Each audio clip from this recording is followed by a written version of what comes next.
Bismillahirrahmanirrahim. Assalamualaikum warahmatullahi wabarakatuh.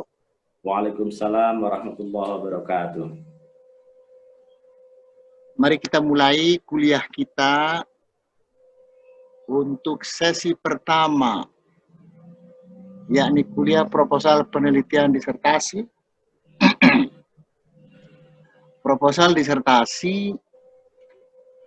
Proposal penelitian disertasi kependidikan. Saya mulai dengan ragam pendekatan dan metode yang berhubungan dengan pendekatan penelitian itu. Ada 3. Dulu hanya 2, sekarang ada 3. Kalau zaman dulu penelitian kalau tidak kualitatif ya kuantitatif. Sekarang kalau tidak kualitatif mungkin kuantitatif. Kalau tidak kualitatif, tidak kuantitatif, mungkin mixed method research. Nah, approach ini memiliki metode sendiri-sendiri. Kita ambil contoh sebagaimana yang tertulis pada tayangan ini. Qualitative approach itu metodenya banyak, antara lain kita bisa ambil case study, ada etnografi, ada narrative, ada phenomenology, ada grounded theory. Itu bisa dipakai untuk metode penelitian. Yang kuantitatif, metodenya bisa survei, bisa eksperimen. Eksperimen ini ada yang eksperimen beneran, ada yang eksperimen yang sekedar quasi atau quasi eksperimen. Yang mixed methods, ada banyak cara yang bisa diambil. Cara yang pertama, metode yang sequential mixed method, ada yang concurrent mixed method, ada yang transformative mixed method. Anda nanti bisa lihat di buku, itu lebih jelas lagi tuh. Tidak mungkin semua itu dijelaskan satu persatu melalui tayangan ini. Sekarang kita lihat apa yang Anda lakukan sebelum mulai menyusun proposal. Ini penting. Anda harus menentukan apakah Anda mau menentukan judul dulu atau menetapkan permasalahan. Ini pilihan. Bergantung Anda. Tapi kalau mau aman, menurut saya, yang pertama perlu ditentukan ialah permasalahan penelitiannya apa. Sebab kalau kita menetapkan judul, ada kemungkinan judul itu permasalahannya tidak ada. Kita hanya tergiur oleh hawa nafsu judul. Begitu judul hendak diterapkan pada proposal penelitian, mencari permasalahannya tidak ada. Karena memang judul itu semata-mata hanya sesuai dengan hawa nafsu sendiri belaka. Sementara kalau kita mencari atau menetapkan permasalahan, judul itu mudah. Akan muncul sendiri kalau permasalahannya sudah ada. Jadi menurut saya lebih baik kita menetapkan dulu permasalahan penelitiannya apa. Begitu. Judul bisa macam-macam bunyinya. Kalau sudah ada masalah, bikin judul itu mudah. Tapi kalau sebaliknya kita menetapkan judul, belum tentu kita mudah menentukan masalah yang relevan dengan judul itu. Sekarang latar belakang penelitian. Setiap usaha harus ada alasannya, ada motifnya, ada reasoningnya. Nah, reasoning dalam penelitian itu namanya latar belakang penelitian. Kalau penelitiannya mengenai pendidikan, kita sebut latar belakang penelitian kependidikan. Ada 2 macam. Tapi yang pertama kita lihat dulu, latar belakang itu apa sebetulnya dalam penelitian. Latar belakang itu alasan mendasar yang menjelaskan perlu dilakukannya sebuah penelitian pendidikan. Bentuknya dapat berupa permasalahan atau isu yang berhubungan dengan fenomena, baik yang terjadi di masyarakat atau institusi pendidikan maupun pertanyaan seputar aplikasi atau konsistensi teori pendidikan dengan praktek pendidikan selama ini. Latar belakang itu dapat muncul sebagai hasil bacaan. Tidak selalu hasil bacaan, tapi dapat muncul sebagai hasil bacaan seorang peneliti atau Anda selaku mahasiswa peneliti. Hasil bacaan atas fenomena kependidikan maupun hasil bacaan mengenai teori yang Anda tekuni, teori kependidikan. Ragamnya, pertama disebut latar belakang fenomenologis. Nah, latar belakang fenomenologis itu dapat berupa uraian mengenai berbagai kejadian yang menggejala di kalangan masyarakat. Atau ada di institusi kependidikan, di madrasah, di sekolah, bahkan mungkin di pesantren dan majelis taklim. Yang menjadi minat peneliti, menjadi minat Anda untuk mencarikan jawabannya atau mengkaji lebih lanjut mengenai kejadian tersebut melalui penelitian yang Anda lakukan. Latar belakang fenomenologis ini dapat berasal dari pengamatan lapangan.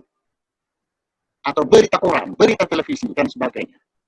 Sekarang berita-berita online juga bisa. Yang penting dia menggambarkan secara objektif mengenai fenomena yang sesungguhnya terjadi di lapangan. Tapi jauh lebih baik kalau Anda sendiri melakukan pengamatan lapangan.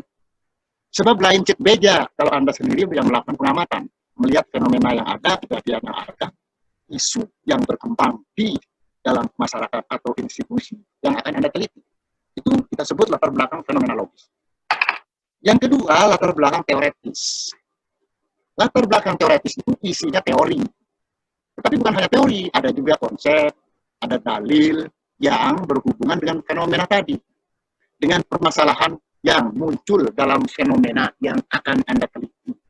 Jadi latar belakang teoretis digunakan untuk mengkritisi atau menjustifikasi latar belakang fenomenologis yang sebelumnya telah dikemukakan. Latar belakang teoretis dapat berasal dari textbook, jurnal ilmiah juga boleh, dan bahan pustaka lainnya yang relevan, termasuk bahan pustaka ayat-ayat Quran dan hadis. Tidak kita sebut teori kalau Quran dan hadis, kita sebut dalil. Yang penting dia merupakan bahan pustaka yang relevan untuk digunakan sebagai alat yang mengkritisi dan atau menjustifikasi fenomena yang Anda amati tadi. Gitu. Sekarang kita lihat pada praktiknya. Secara sistematis praktis, latar belakang penelitian itu berisi latar fenomenologis yang mendasari perlunya sebuah penelitian. Kemudian latar yang fenomenal ini dikritisi dan dijustifikasi dengan teori, dengan konsep, dengan dalil yang relevan. Bahkan mungkin dengan aturan. Misalnya tentang PAI. PAI itu ada aturannya dari pemerintah, dari Kementerian Agama. Ada banyak alat justifikasi itu yang berasal tidak hanya dari teori, tetapi juga dari aturan-aturan yang berlaku. Untuk memastikan bahwa fenomena itu memang dikenal dan dapat dikritisi dengan menggunakan pisau analisis berupa dalil atau konsep atau teori atau aturan yang ada. Sehingga ujungnya kita akan temukan permasalahan utama, research problem. Nah, kita perlu menetapkan research problem itu berdasarkan latar belakang fenomenologis yang dijustifikasi dengan latar belakang teoretis tadi. Akan muncul nanti research problem.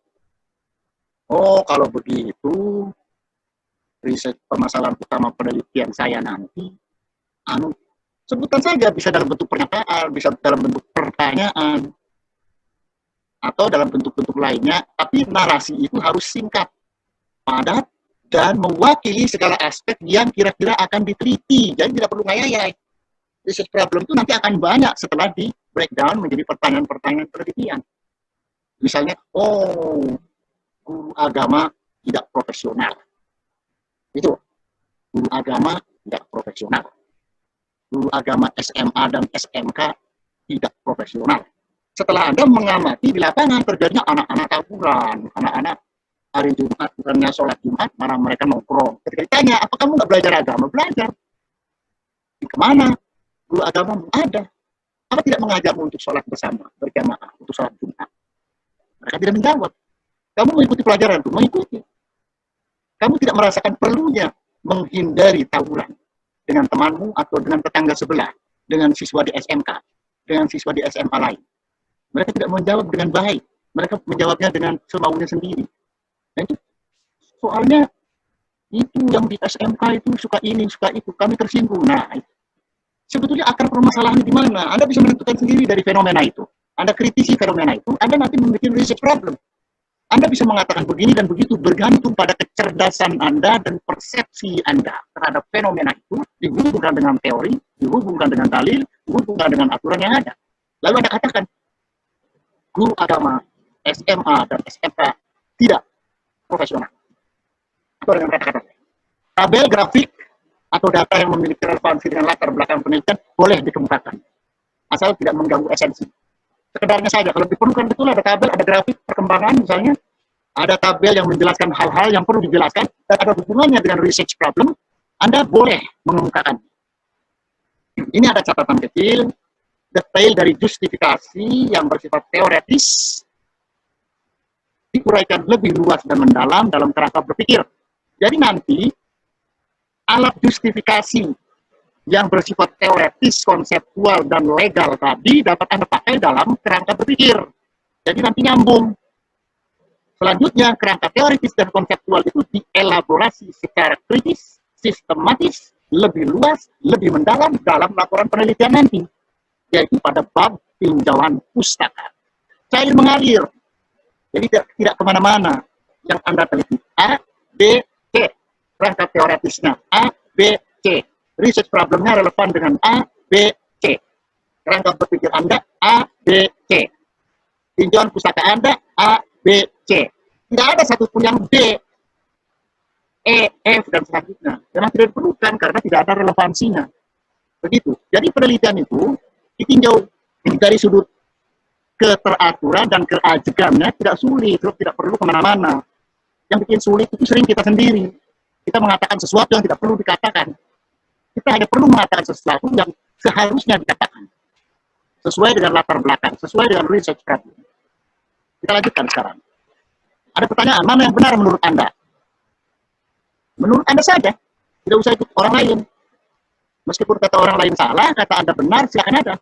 Anda mempertahankan jawaban Anda dengan dalil, dengan alasan yang dapat diterima oleh nalar akademik yang lazim. Ini ada contoh, kita tidak perlu menetapkan permasalahan kalau sudah menetapkan judul. Menurut Anda benar nggak? Anda pilih salah satu. Kita harus menetapkan judul dulu sebelum menyusun proposal. Silakan Anda. Reasoningnya apa? C. Judul penelitian dapat ditetapkan dengan mudah apabila sudah ada permasalahan. Silakan ambil. Judul penelitian merupakan salah satu ragam latar belakang penelitian. Semuanya dapat Anda pilih asal Anda punya alasan yang tepat. Yang kedua, silakan Anda lihat sendiri tentang latar belakang. Latar belakang masalah dapat menjadi alasan perlunya sebuah penelitian dilakukan. Yang dicari ialah yang salah. Semua pernyataan di bawah ini benar, kecuali dari Anda cari yang salah. Dari 4 macam alternatif ini, carilah yang salah. Kalau Anda menemukan yang salah, berarti Anda benar. Jadi yang salah yang benar.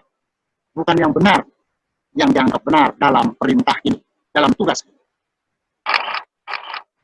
Demikian, terima kasih atas perhatian Anda. Ini tambahan saja, kalau Anda memerlukan artikel, buku, dan informasi tentang pendidikan, Anda bisa mengakses forum pagi Blogspot. Anda juga dapat mengakses Google dengan mengetik Muhyiddin Syah pada mesin pencari Google, lalu klik. Nanti Anda akan menemukan saya di situ. Ada banyak pilihan di situ, tinggal Anda klik.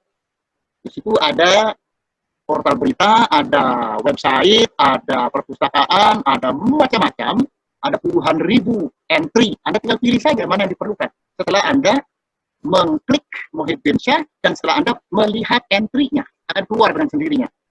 Semakin bagus laptop Anda, semakin bagus HP Anda, semakin bagus sinyal Anda, akan semakin banyak entry yang keluar di halaman Google itu. Anda juga bisa menelusuri Syah dan atau Muhyiddin Syah pada YouTube, lalu klik.